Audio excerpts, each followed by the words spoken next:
Өспүрүм балдарды туура мактоо боюнча 3 кеңеш сунуштайм. Биринчи түрү, баланын атайын уга тургандай жагдай жаратып, телефондо балаңызга огузуп эле мактасаңыз болот.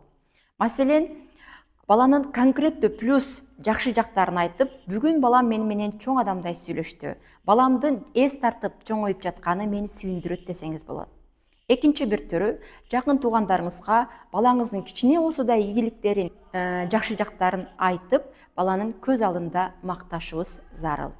Үчүнчү бир түрү, ата менен эне балдардын алдында балдарынын жакшы жактарын айтып мактаган учурда балдарга болуп көрбөгөндөй жагымдуу сезим тартуулайт. Баланын эң күчтүү мотиватору бул ата-эне.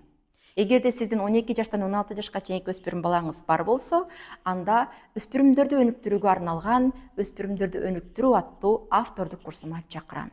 Курс сизди кызыктырса, комментарийге же дайректке номер калтырыңыз.